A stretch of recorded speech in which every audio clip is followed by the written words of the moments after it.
బాబాయి ఇంటికి కన్నం వేశాడో ఓ అబ్బాయి. నిజామాబాద్ జిల్లా ఆర్మూర్లో మే 24న జరిగిన భారీ చోరీ కేసును పోలీసులు ఛేదించారు. స్నేహితులతో కలిసి బాబాయి ఇంటికే అబ్బాయి కన్నం వేసినట్లు పోలీసులు నిర్ధారించారు.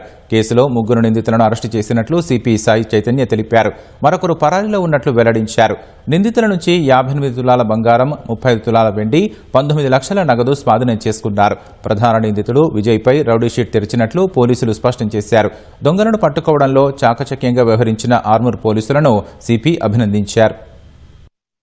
ఇవాళ బ్రాహ్మణపల్లి క్రాస్ రోడ్ దగ్గర అనుమానాస్పదంగా వ్యక్తులు తిరుగుతూ ఉంటే చెకింగ్ లో పట్టుకోవడం జరిగింది. 19 లక్షల దాకా క్యాష్, తర్వాత 580 గ్రాముల గోల్డ్, 10 గ్రాముల చైన్, సిల్వర్ బిల్లలు ఇవన్నీ ఉండేసరికి వాళ్ళని క్వశ్చన్ చేయడం జరిగింది. విజయ్ అగర్వాల్ అనే అక్యూజ్డ్, తన మీద ఇంతకుముందు ప్రీవియస్ రౌడీ షీట్ కూడా ఉంది.